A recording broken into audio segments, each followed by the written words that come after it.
至于10点不一样精选，带您来关注台风了。这一次的秋台真的很难预测，像康瑞台风原本呢预报中是台湾东侧北上的路径，但是它后来持续的吸收，从不会侵袭台湾到变成登陆，而且这么强，原因就是北方槽线跟高压的变化所导致。狂风暴雨，告示牌倒地，铁皮被吹走。这边是花莲玉里。 巨浪猛打进堤防内，触目惊心。这在台东富冈渔港，强台康瑞侵袭台湾，花东首当其冲。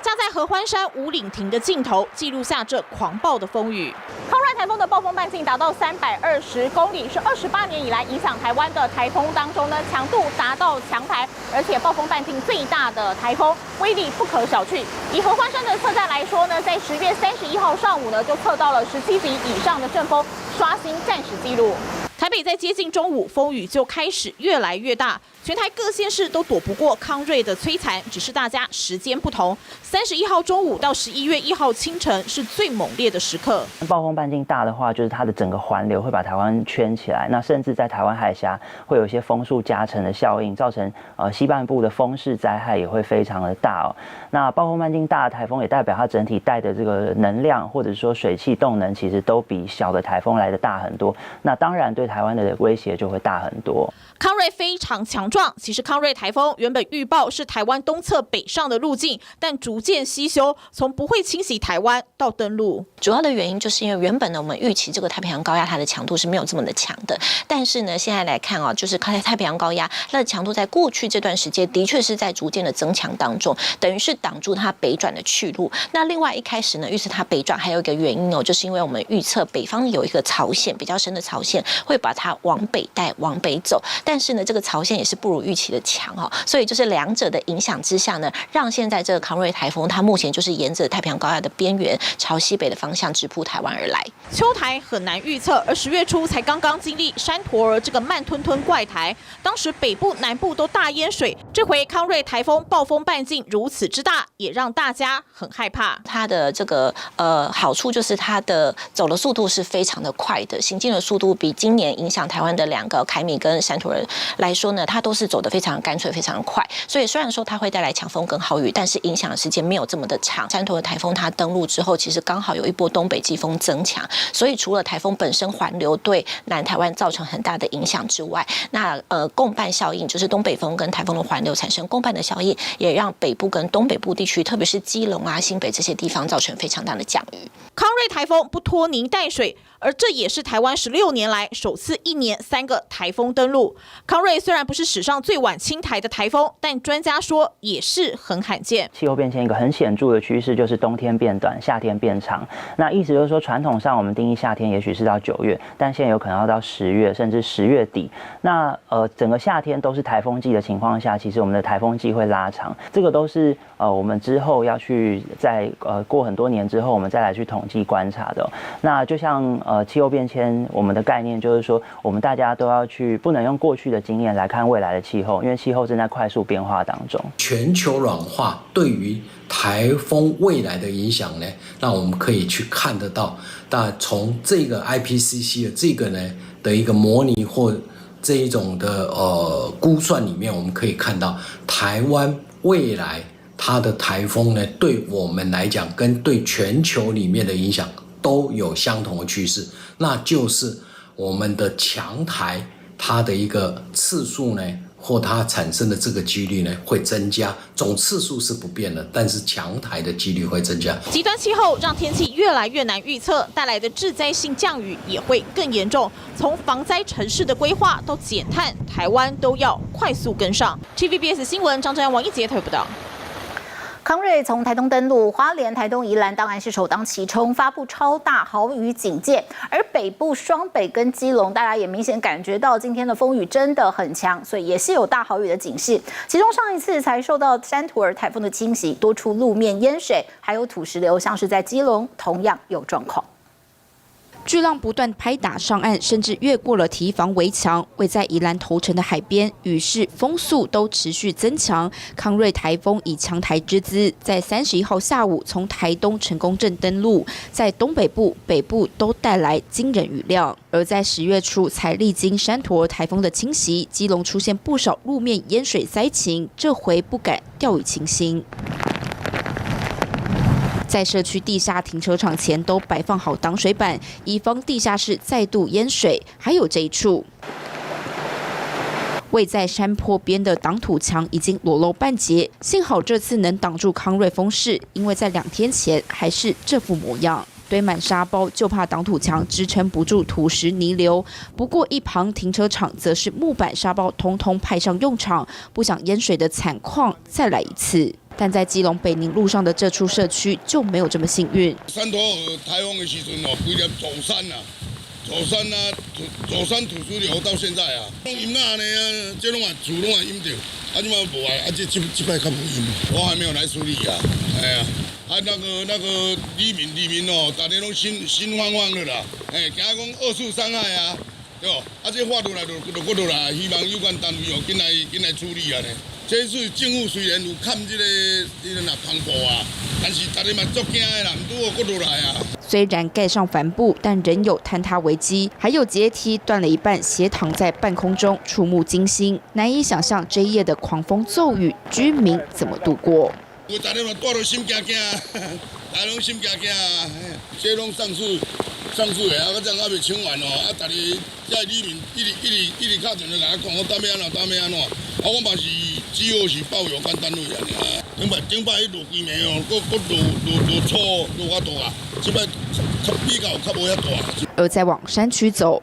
这也是位在七堵华兴2路的一处民宅，今天上午呢是发生了地基下陷的状况。可以看到呢，这个地基下陷至少超过了30公分。不过幸好屋内的2人住户呢已经安全撤离。经不住连日来的降雨，还有台风，地基下陷，吓得里长清晨就来看灾。这哦就是拢地基掏空了，伊的溪啊水哦最大掏空了。第一次对，因为可能是久了，因为两三个礼拜都下大雨哦，可能影响到安全了，是这样的。过去没有发生过路面下陷的情况，初步研判可能是豪雨冲刷引起，后续将列为重点整顿区域。有时候它的一些道路，它的这些地基。有时候是累积下来的一个情况。我们现在各地的沙包都已经发出去以外，我们的防水挡板还是持续在使用。我们上一次用到400个，这一次已经用到了，到昨天为止535个防水挡板，表示上一次挡水的地方全部都沿用，然后也增加了100多个。根据气象署预估，从31号上午8点到11月1号上午8点，风雨最大，首当其冲的宜兰、台东、花莲超大豪雨警戒，北台湾、基隆、台北、新北则是发布大豪雨警戒。大雨豪雨基本上比较低洼地区可能都要小心。那在这风力的部分，风力就是北部或山区都开始有一些强阵风出现，那主要就是有一些共伴的作用，就是跟北方的冷高压的一个影响。截至31号下午5点，24小时累积雨量，宜兰大同乡的累积雨量相当惊人，其中鸳鸯湖来到1021毫米，还有南澳乡的西德山也有465毫米，双北地区和基隆雨势也仍然没有停歇。台风消散得很快，那因为它环境不好，所以它在礼拜2的时候大概就是结构可能没那么好，所以预估大概就是中南部影响会比较大，特别是山区的地方。康瑞台风虽然来得快也去得快，但夹带丰沛雨量和强劲风力，全台都得绷紧神经。TVB 新闻刘军台北采访报道。光是这个月，台湾先后就遭遇了2次台风侵袭，区间也因为呢这个东北季风使得各地降雨不断，加上今年国内频频发生规模4以上的地震，使得这次康瑞台风来袭，各地更要严防土石流。滚滚泥流从挡土墙一旁的山壁宣泄而下，这里是阳金公路巴烟路段，也是山陀儿风灾北台重灾区。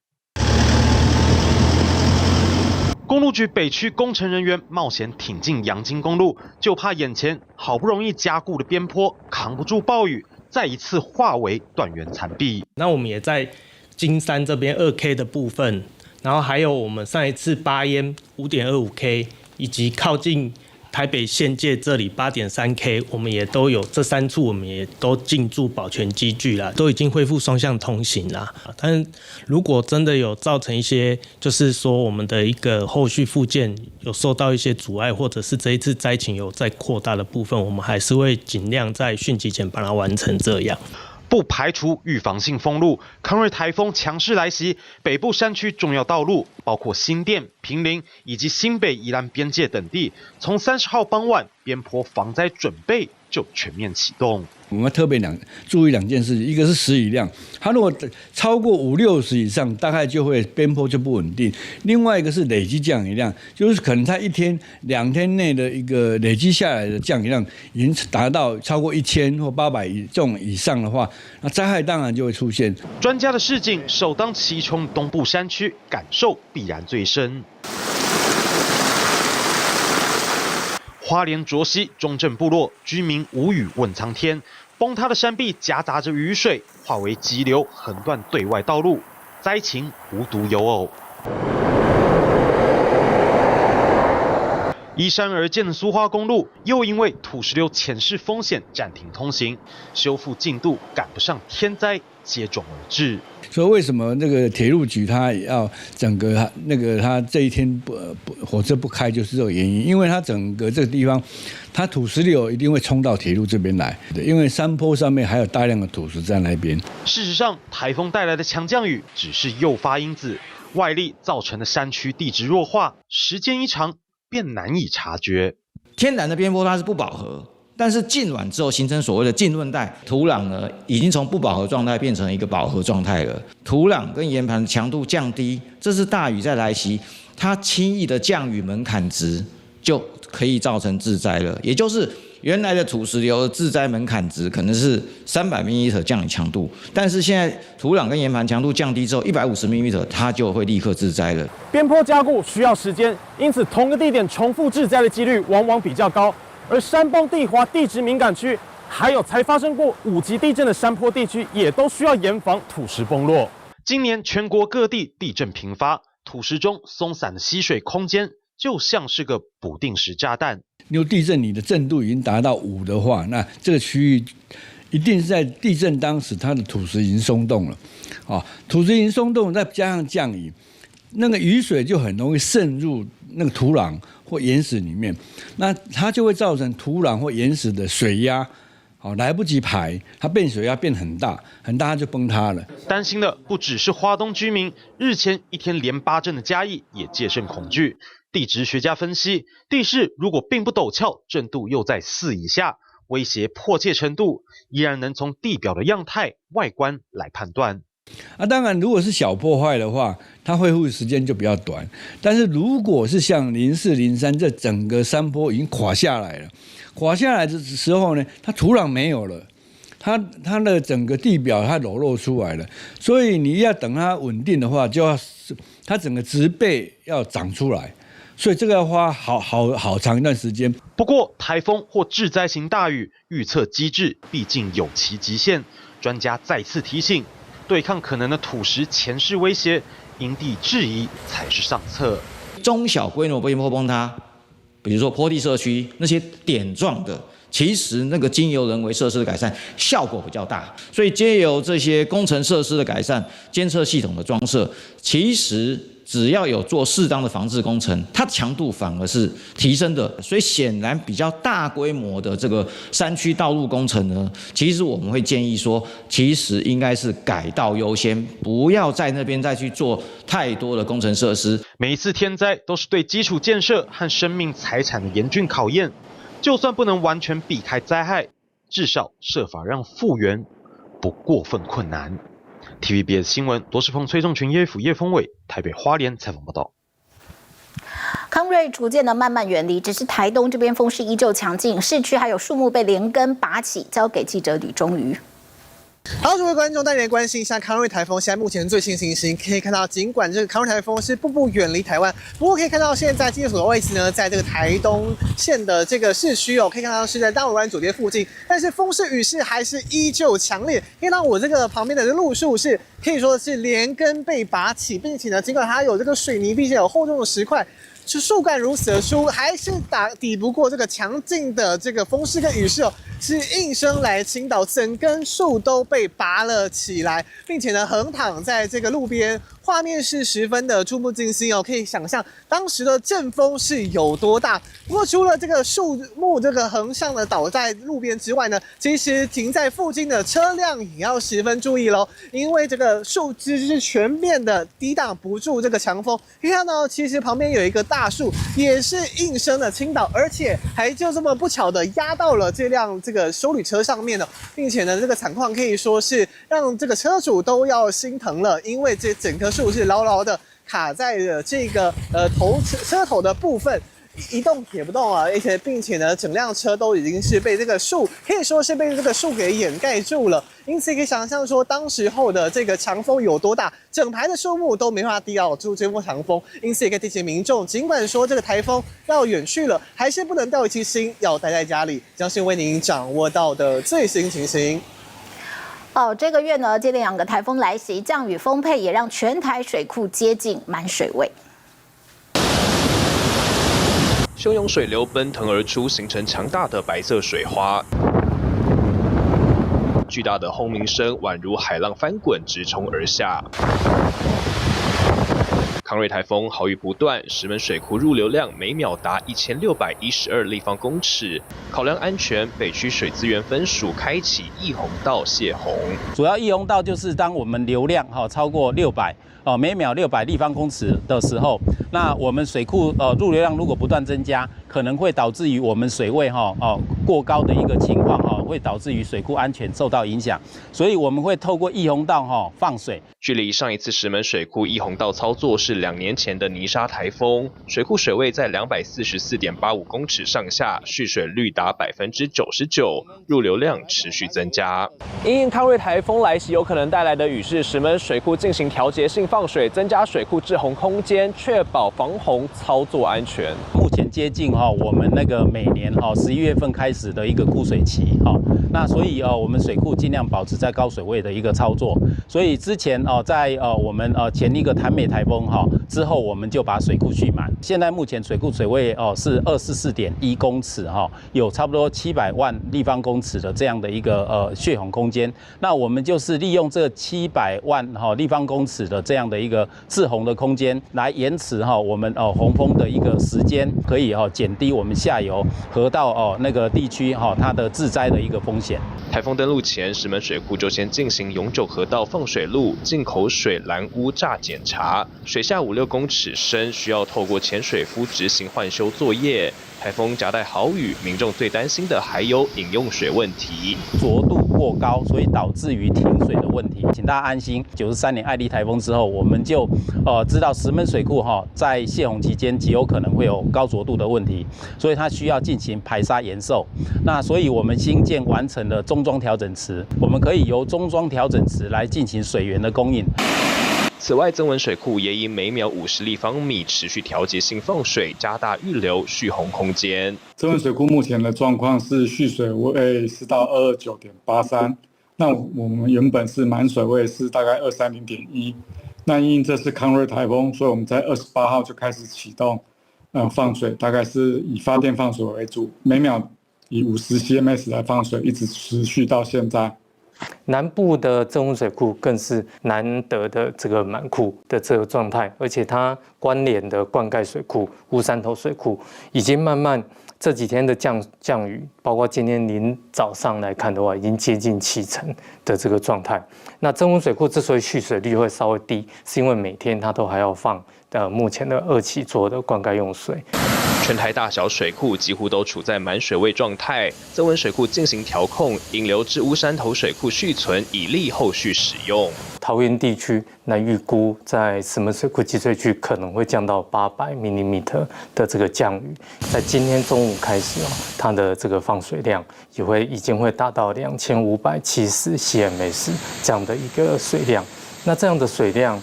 沿着大汉溪南下以后，那对下游的这个两岸会有水位会有抬高的这个效应。那因此新北市跟台北市都已经将淡水河的水门已经关闭了。除了这个大汉溪以外，事实上在新店溪降雨量一样丰沛，翡翠水库放水量已经达到76 cms。那这样的一个流量，如果现在您这样去新店溪畔来看的话，它已经接近要上滩地了，所以这里要特别呼吁我们的市民朋友，千万不要再接近。水库进账满满，但台风天要预防溢流，防范措施也要做好做满。TVBS 新闻黄冠伟、钟德荣、王浩宇台北桃园采访报道。好，这需要带您关心。平常我们很容易接触到像这样子的黑色塑胶制品、食物外带的容器、玩具、电子产品都有。现在被国际科学期刊研究指出，可能含有致癌物。黑色塑胶制品随处可见，从键盘、电脑机壳到食品外带容器，都是由黑色塑胶制成。但近期有国际科学期刊指出，这些黑色塑胶制品可能含有有毒的溴化阻燃剂，长期接触对人体健康造成潜在风险。黑色塑胶品有很可能是再生料做的。好，那这种食品容器呢，其实我们国内是不太允许废塑胶做的再生料去用在食品容器上，但是我们其实也可以看到，就是我们去买鱼买肉的时候，还是会有一些黑色的这个塑胶盒或者是托盘，他们会不会是用再生料做的？就是违反规定，然后用再生料做，我们没有把握，因为国外他们的研究就发现说，包括食品容器都有就是溴化阻燃剂的存在。溴化阻燃剂简称 BFR， 是多种含溴的有机化合物的总称。因为材料较不易燃烧，防火效果佳，常用在电子电器、纺织品、家具、建筑材料及汽车内装等产品中，成本低，材质相容性广，被广泛应用。但国外有研究报告显示，这些含有化学阻燃剂的电子产品正被大量回收，制成食品容器、厨房用具或家居用品，让人们暴露在危险当中。我们电子产品变成废弃物以后，然后它去做回收再利用，把可用的金属跟塑胶就是分离出来，然后塑胶再拿去就是热熔，然后变成再生料。它可能会用在一些比较刺激的用品，比如说玩具，然后文具，所以我们可能透过这样的过程就接触到这个有毒的物质。国际科学期刊就针对203种黑色塑胶消费品进行含溴筛检，发现85%的产品中有溴化阻燃剂，包括寿司托盘、抹刀和串珠项链。也发现这些塑胶产品中已被禁用的石溴2苯醚的含量比欧盟规定的10 ppm 高出5倍至1200倍。但这项研究只针对黑色塑胶制品，因此不排除其他颜色也含有 BFR 的可能性。这有毒的化学物质容易透过呼吸吸入、食物摄入、皮肤吸收等方式进入人体。暴露途径其实事实上可以有吸入的、皮肤的或者是口服，不过主要还是口服啦。目前跟之前塑化剂的暴露，它其实所谓的食物主要是可能接触之后，然后从这个嘴巴来吃进去，这个是大概是它最主要的暴露途径。溴化阻燃剂具有生物累积性，若过量接触，对人体造成严重影响，包括内分泌失调、发育迟缓、生殖系统出现问题，甚至会增加罹患癌症风险。它是内分泌干扰作用，所以它影响的器官，譬如说可能会造成这个血糖升高啦，甚至糖尿病、肥胖。那另外可能甲状腺功能也会混乱可能低下。那另外也有可能会造成一些像肝脏功能的一些异常。属于溴化阻燃剂之一的石溴2苯醚被斯德哥尔摩公约列入禁用名单，而我国环境部化学物质管理署同样是将石溴2苯醚列为第1、2类毒性化学物质，并禁用部分溴化阻燃剂用在电子产品当中。目前一共列管了13种含溴物质。目前列管的这13个物质，主要多数是因为第1类就是它在环境中会累积，那不容易分解的特性，所以我们把它列管为第1类毒性化学物质。其实它跟我们讲世纪之毒代奥辛就是说一样，就是已经在环境中到处存在，而且它是刻意使用。国内的一些塑胶业者，他们说他们现在已经尽量不用这些东西了，那表示应该是有安全的替代品。所以我们希望政府应该也可以加强管制，然后去做一些调查，就是说到底还有没有人在偷偷用。尽管大多数溴化阻燃剂的应用已有替代品，但有毒化学物质仍存在我们日常生活中。政府管制力道得再加强，确保有毒物质的产品不在市面流通。TVBS 新闻黄冠伟、刘彦轩台北采访报道。